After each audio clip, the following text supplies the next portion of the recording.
बिस्मिल्लाहिर्रहमानिर्रहीम। मैं हूं कमरान बशीर, मेरे साथ मौजूद है मोहम्मद आसिफ़ चिश्ती। आप देख रहे हैं डॉक्टर मुंशी खान की आवाज़। इस टाइम हम एक सियासी समाजी शख्सियत के पास मौजूद हैं, मरकज़ी ऑफ़िस PTI रहमताबाद में, जनाब जानदाद खान साहब के पास। इनसे कब्रिस्तान के हवाले से भी बात करेंगे, कुछ सियासी हवाले से भी बात करेंगे। भाई जो आज 9 दिनों से धरना जारी है, उस धरने का आगे का क्या इनका शेड्यूल है या क्या लाएअमल है। जो आज कोर्ट में तारीख थी, उस हवाले से हमने भाई साहब से बात की, वो भी इनसे शेयर करेंगे। जो आज इनकी DC ऑफ़िस में MNA साहब हमारे जो इस हल्के से मुंतखब हुए हैं, उनकी और बाकी दीगर अहबाब की कारी साहब की मीटिंग थी। इनका क्या मीटिंग से इन्हें क्या रिस्पॉन्स मिला या कोई गुड न्यूज़ है तो वो हमारे नाज़रीन से शेयर करें। अस्सलाम वालेकुम। वालेकुम सलाम। दादा बहुत शुक्रिया जी, आपने टाइम दिया और हमारे चैनल की आवाज़ बने। जी, मैं आपको इन दिनों में आपके चैनल पे गा बगा देख रहा हूँ, इंटरव्यूज़ वगैरह बहुत अच्छी कवरेज कर रहे हैं। सबसे पहले तो मैं आपका शुक्रिया अदा करता हूँ कि आप आए और अपने दोस्तों यारों से भी कहूँगा कि आपके चैनल को सब्सक्राइब करें और आपकी आवाज़ पूरी पिंडी की आवाज़ बने। जी बहुत शुक्रिया लाला। तकरीबन आज 9 दिन से हमारे डॉक्टर मुंशी खान का एक मुश्तरका कब्रिस्तान था, जिस पे कुछ सोसाइटीज़ बनने की वजह से कब्ज़ा हो रहा है। उस वाले से ताज भाई साहब ने और दीगर अहबाब ने वहाँ पे धरना दिए हुए आज 9 दिनों से। इस हवाले से आपको कोई इत्तलात मिली या आप उनके भाई साहब के साथ बैठे हुए हैं धरने में, उनकी हमायत कर रहे हैं? ये हमायत जो है ये अब्बासी साहब के साथ नहीं, हमारी हमायत सब की कब्रिस्तान के साथ है, क्योंकि कब्रिस्तान हमारा है, हम सब का है। तो इसमें पहले दिन ही जब इन्होंने धरना दिया था, उस दिन हमारी एक फ़ौतगी हो गई थी फ़ौतगी के जनाजे के फ़ौरन बाद मैं पहुंच गया था और मैंने वहाँ पे ये बरला कहा था कि मैं सियासी तो हूँ, लेकिन इस मसले में मैं सियासत को लेके नहीं आऊँगा, अपनी खिदमत पेश करूँगा, चाहे वो जानी हो माली हो, सब पेश करूँगा। और हमने खिदमत आगे भी पेश की हैं और इंशाल्लाह अब भी नज़र आएंगी। ये हम तकरीबन 9 दिनों से कंटिन्यू हम वहाँ पे कवरेज दे रहे हैं डॉक्टर मुंशी खान कब्रिस्तान में। वहाँ हमने देखा PTI के लोग भी मौजूद हैं, नून लीग के लोग भी मौजूद हैं, पाकिस्तान पीपल्स पार्टी की सीनियर क़यादत का रात को वहाँ पहुँची और सब ने हमने लोगों से सवाल किए क्या इस पर भाई साहब सियासत कर रहे हैं। सब कहे कि मौक़िफ़ सा नहीं जी, ये हमारा मुश्तरका मसला है, इस पर कोई सियासत नहीं है ना, ये भाई साहब सियासत कर रहे हैं। देखिए जी, इस पे अब मैं जब बात करूंगा तो लोग कहेंगे जानदाद भी सियासत कर रहा है। साफ नज़र आ रहा है एक पार्टी सियासत कर रही है। अगर सियासत ना करती, जिस तरह उस दिन बदनज़मी बन गई थी, वो किस इशू से बनी थी कि जमात इस्लामी का ही एक रुकन खड़ा हुआ, उसने कहा जमात इस्लामी ने कुर्बानियाँ दी है, फांसियाँ चढ़े हैं, PTI वालों ने क्या किया, PTI वाले कल शर्मिंदा होंगे इस इशू पे। तो उसी के जवाब के लिए मैं उठा था। पहले तो बहैसियत एक इंसानियत के मैं गया था, जब उन्होंने सियासत की तरफ रुख किया तो मैंने भी सियासी पॉइंट से उनको जवाब दिया कि PTI वालों ने अब तक इस कब्रिस्तान के लिए क्या किया। तो वो पूरा मैंने मौक़िफ़ दिया है और जो लोगों ने सुना भी है, 10 मिनट का इंटरव्यू मैंने दिया है। सियासत एक सियासत है, ये इसको सियासत का रंग दिया जा रहा है, लेकिन हम फिर भी ये नहीं कहते कि सियासत, हम फिर भी उनके साथ हैं। अगर वो सियासत का रंग भी अपनी तरफ से दे रहे हैं, अपने आप को सियासत में ज़िंदा रख रहे हैं, तो हम फिर भी उनके साथ हैं, क्योंकि एक कब्रिस्तान का मसला है और पूरे इलाके का मसला है, हम उनके साथ हैं। हमने वहाँ मुस्लिम लीग नून के लोगों से बात की और जितने लोगों से बात की, क्योंकि आपका एक वीडियो क्लिप जारी हुआ और आपने कहा कि हाजी साहब ने 10 लाख रुपए अपनी जेब से दे के इसकी चारदीवारी करवाई। मगर जितने वहाँ पे मुस्लिम लीग नून की सीनियर क़यादत आई, सगीर अमान साहब से हमने बात की, चौधरी तनवीर सदीक साहब से बात की और दीगर लोग वहाँ पे मौजूद थे। जिन लोगों से हमने बात की, उन्होंने कहा जब चौधरी निसार अली खान ने हमें ये कब्रिस्तान दिया, इसकी चारदीवारी हुई हुई थी, दरवाजे लगे हुए थे, उन्होंने कीज़ हमारे हाथ में थी। देखिए जी, मेरा इंटरव्यू देख लें, उसमें मैंने साफ बताया हुआ है। मैं चौधरी निसार अली ख़ान साहब का शुक्रिया अदा करूँगा, वाकई उन्होंने ज़मीन दी है। उन्होंने और भी काफ़ी प्रोजेक्ट यहाँ दिए थे जो अपने ही दौर में यहाँ से उन्होंने कट ऑफ करके दूसरे इलाके में ले गए थे। तो उसके बाद ये जो चारदीवारी का इशू था, इसका कॉन्ट्रैक्टर जो है वो सरदार नसीम का भाई है कि कज़न है, वो था। तो सरदार नसीम साहब ने हाजी अमजद साहब को कॉल की कि चौधरी निसार साहब ऐसे कब्रिस्तान आपको दे गए हैं जिसमें कब्ज़ा ग्रुप सरगर्म है, कब्ज़े कर रहे हैं, काइंडली इसको अपने हाथ में ले, चारदीवारी अपनी निगरानी में करवाएं। फर्स्ट टाइम जो चारदीवारी वगैरह हुई और जो काम हुए उसमें वो हुकूमती फ़ंड से हुए हैं। मैं ये नहीं कहता कि मुकम्मल चारदीवारी 200 कनाल की चारदीवारी पे लाखों नहीं करोड़ों रुपए लगते हैं, वो हुकूमत ने लगाए। लेकिन अभी आकर जब पीर साहब का इशू बना तो हमने और ज़मीन जो कब्ज़ा ग्रुप से वागुजार करवाई है, तकरीबन 5 से 7 कनाल उसको कब्रिस्तान में लाने के लिए जो वहाँ पे बाउंड्री वॉल लगाई गई है उसका खर्चा जो हुआ है मगर वो आपको उस वीडियो क्लिप की वजह से बहुत एक तनाज़ा बना भाई हाजी साहब ने और पीटीआई के लोगों ने। तो यहाँ बेवाओं के घर थे जो निसार अली खान उन्हें छोड़ दिया था भाई आप घर बना लें, वो हाजी साहब ने और जंदाद खान ने तो उन बेवाओं के घर भी गिरा दिए और उस पर उन्हें बाज़ाब करवाया। वो तो कोई काम ना हो। पाकिस्तान में ये बात है कि जो अच्छा करता है उस पर तनकीद भी होती है। अब आप खुद अंदाज़ा लगा दें, आप जाएं रेंट ए कार से गाड़ी लेके जाएं, वो आपको एक लेटर देंगे, आप गाड़ी ले जाएं और आगे बेच दें, जिसने लिया वो मालिक तो नहीं बन गया ना।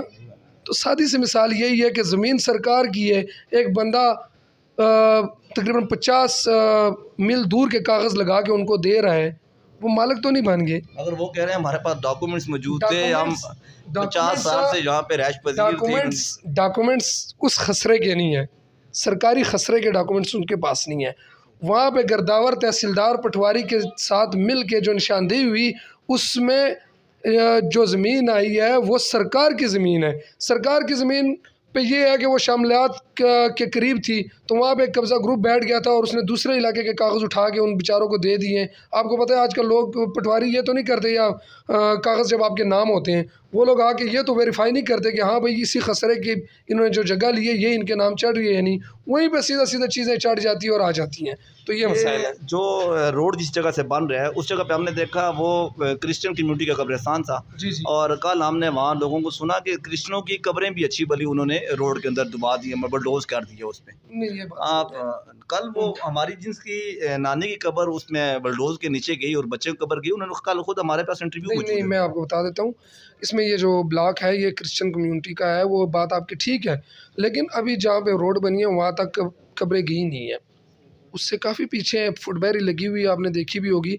अभी जो है वो अगले ब्लॉक में वो एंटर नहीं हुए थे, लेकिन अल्लाह का शुक्र है जैसे उस दिन मुझे बोलने नहीं दिया गया था, मुझे मेरे एमएनए साहब ने ये कहा कि हम हुकूमत में बैठ के तो एहतजाज में क्यों बैठे, सीटों पे बैठे, हम इसका हल निकाल देंगे।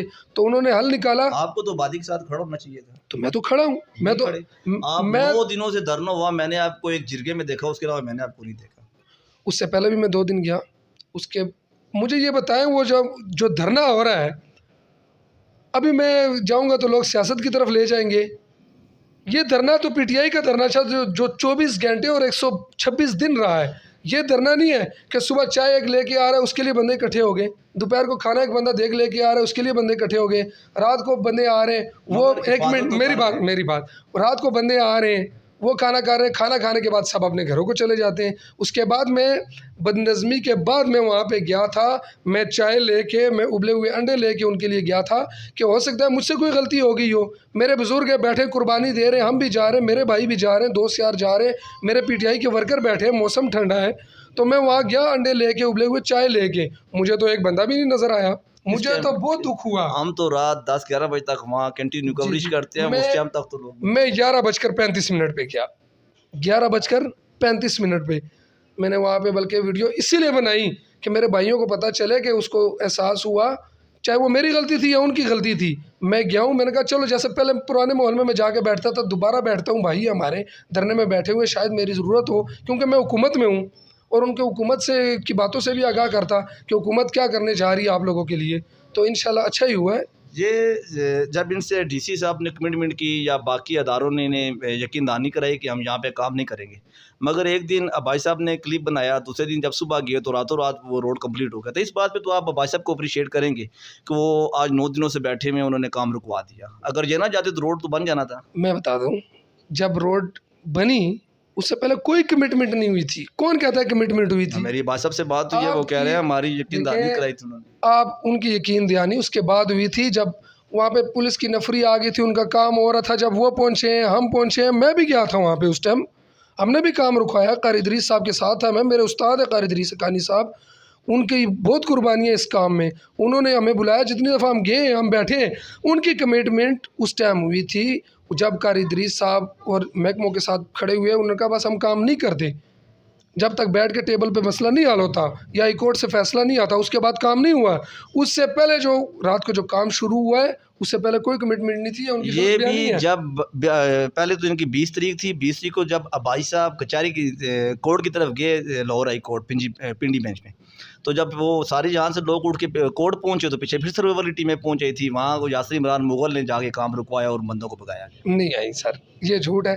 और झूठ बातों से ही सिर्फ वो पूरा कर रहे हैं।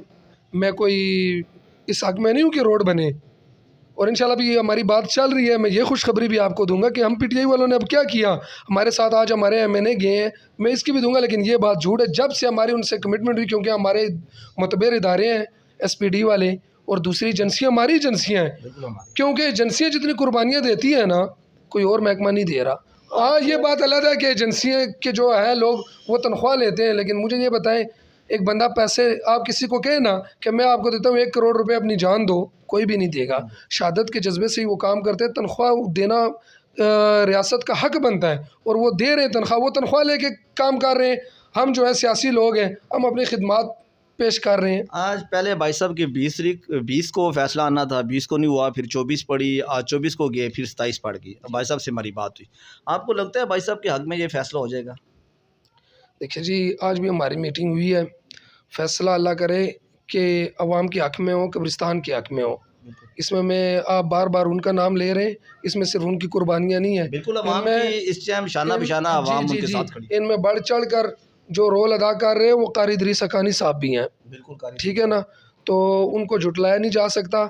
जितनी दफ़ा भी जरगे बुलाए गए, जो बुलाए गए, उनके कहने पे ही ज़्यादातर लोग आए हैं। अब्बासी साहब के कहने पे तो जो 2-4 सियासी हैं वो आ जाते हैं, क्योंकि उन्होंने अपने आप को सियासत में जो ज़िंदा रखना है, तो उन्होंने तो बैठना ही है। हम भी गए हैं, हमने भी गा बगा टाइम दिया। मैं आपको वीडियोस पिक्चर्स दे देता हूँ अपनी, लेकिन उनकी भी ये देखें ना।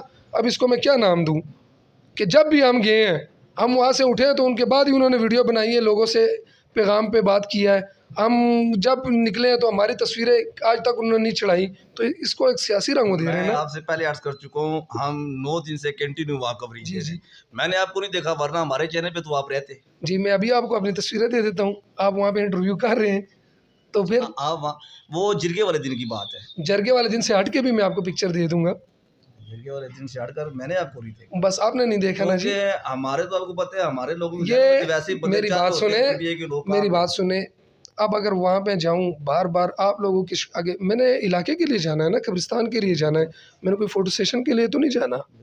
लेकिन मैंने अपने रिकॉर्ड के लिए रखी हुई है, ताकि कल अगर कोई कहे तो मैं बता सकूँ भाई मैं भी गया था, हमारा कब्रिस्तान है। जब 5 दिन मैं लगा रहा हूँ, दिन रात मैंने एक किया था कब्ज़ा, वो 5 से 7 कनाल का छुड़वाया था। तो अब्बासी साहब से पूछे ना कि जब आप आए जानदाद वहाँ लगा हुआ था, तो आप वापस क्यों गए 2 मिनट में?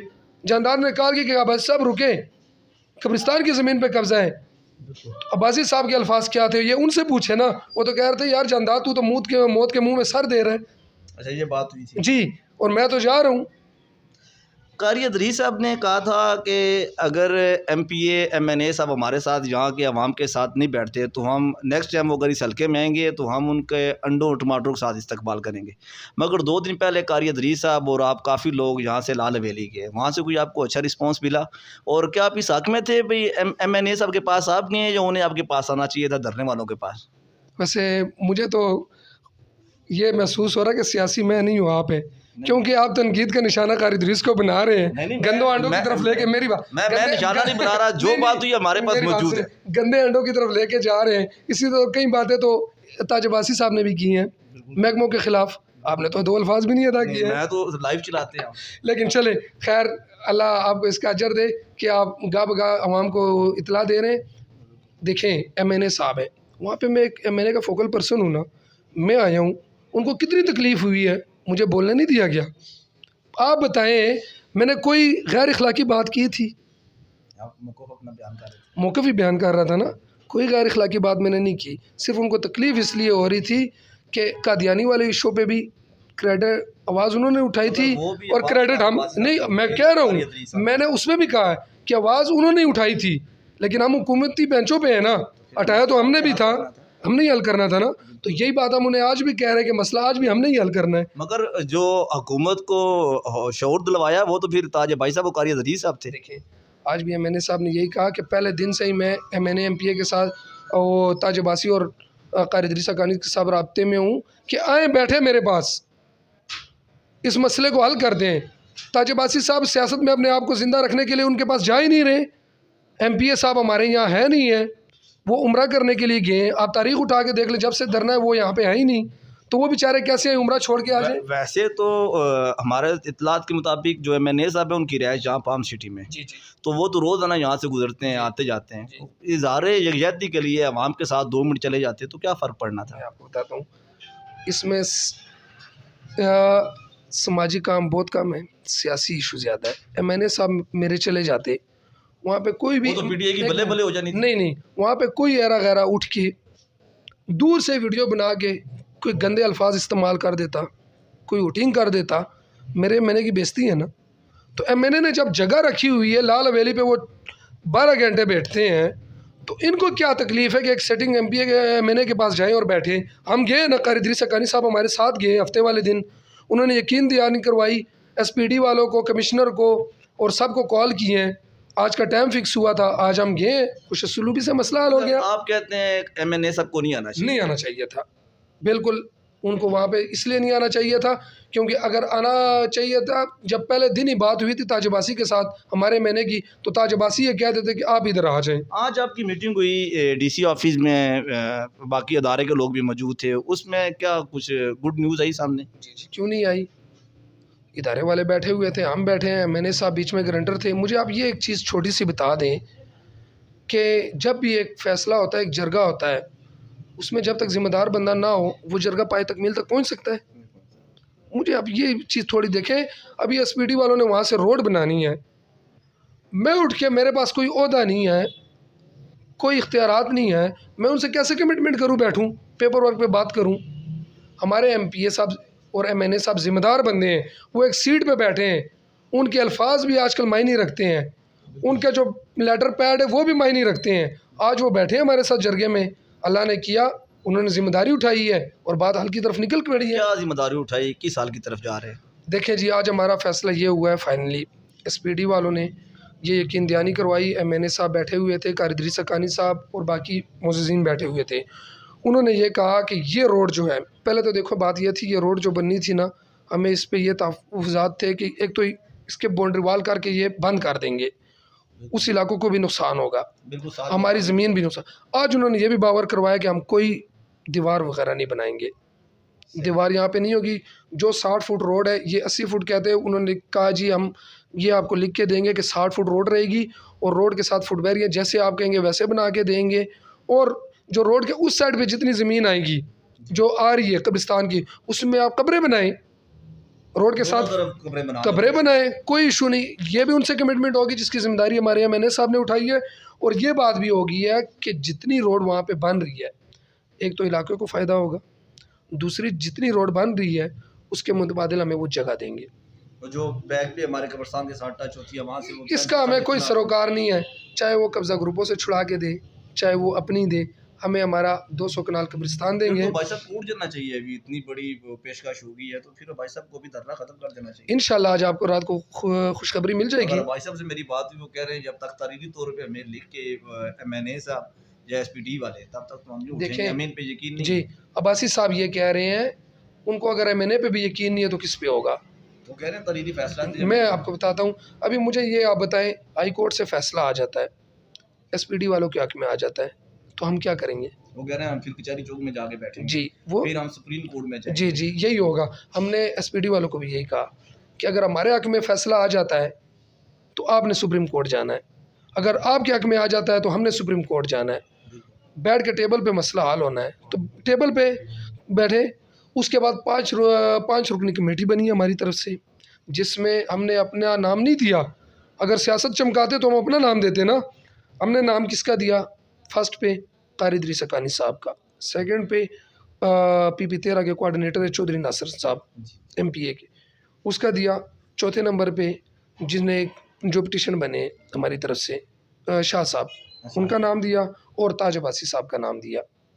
आप खुद बताएं, अगर हम सियासत करते तो हम इसको बीच में से काट के निकाल देते। भाई साहब को साथ क्यों नहीं लेकर गए? वो खुद नहीं आए। हमने तो कारी इदरीस साहब को इख्तियार दिए थे कि आप अपने साथ जो 2 जिम्मेदार लेके आना चाहते हैं आप ले आए।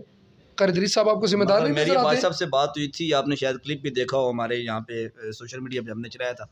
भाई साहब ने कहा मुझे कोई दावतनामा नहीं मिला, ना ही मुझे बताया गया। ये कोई शादी तो है नहीं ताकि हम दावतनामे बना के दें। ठीक है। अगर एक बंदा इतनी स्ट्रगल कर रहा है 9 दिनों से बारिशों में सर्दी में बैठा हुआ है, अब तो बनता था हुकूमत का कि उन्हें आप बकायदा लेटर देखिए जी, भेजते हमारे साथ ज़िम्मेदार बंदा गया था उनका, कारी इदरीस हक्कानी साहब। हमने उनको ये इख्तियारात दिए थे कि 3 बंदे हम पीटीआई के होंगे, 2 और 2 आप आ जाएँ, जो मर्ज़ी आ जाएँ। कल रात को भी कारी इदरीस साहब ने तकरीर में कहा कि मेरे साथ एक बंदा चले ज़िम्मेदार। अगर वो अपने आप को ज़िम्मेदार समझते हैं तो वो आ जाते हैं। मेरी नज़रों में तो वो ज़िम्मेदार रहे ही नहीं, क्योंकि कारी इदरीस साहब ने जब रात को तकरीर की तो उन्होंने कहा कि मेरे साथ एक ज़िम्मेदार बंदा चले डीसी ऑफिस, तो वो आ जाते हैं। वो अपने आप को ज़िम्मेदार नहीं समझ सकते। तो मुज़हिर शाह साहब ने अपने आप को ज़िम्मेदार समझा, वो आ गए। हम उनका भी दिल से एहतराम करते हैं। अभी आप कोई लास्ट में अहम पैगाम देना चाह रहे हो इस इलाके को, जो धरने में लोग बैठे हुए हैं, उन्हें क्या पैगाम देना चाहते हैं? देखिए जी, धरने में बैठे के लोगों को नहीं, मैं अपने इलाके को खुशखबरी ये देना चाहता हूँ कि हमारा 200 धरने वाले भी तो इलाके के हैं, देखिए नहीं इलाके के ही हैं, लेकिन सिर्फ वहाँ पे चंद लोग बैठे हैं ना। मैं पूरे इलाके को ये खुशखबरी देना चाहता हूँ, चंद लोगों के लिए नहीं, पूरे इलाके के लिए, जिसमें धरने वाले भी आ जाते हैं। क्या वो इलाके में नहीं है? इलाके में तो वो भी बीच में आ जाते हैं। इस हिसाब से मैं सबको खुशखबरी देना चाहता हूँ कि हमारी आज जो ये बैठक, उसमें ये तय पा गया है कि SPD वालों की जितनी रोड आएगी उसमें उतनी ज़मीन हमें वो पूरी करके देंगे कब्रिस्तान में, ठीक है।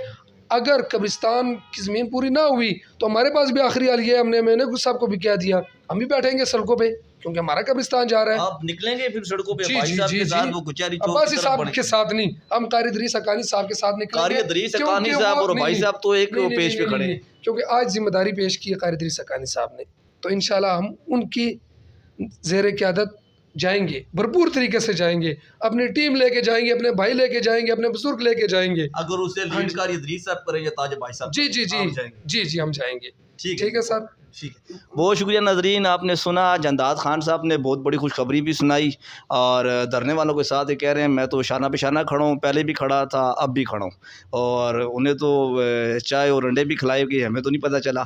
खैर, मज़ीद अपडेट्स के लिए इसी तरह देखते रहिए डॉक्टर मुंशी खान की आवाज़। कमरान बशीर और मोहम्मद आसिफ को दीजिए इजाज़त। अल्लाह।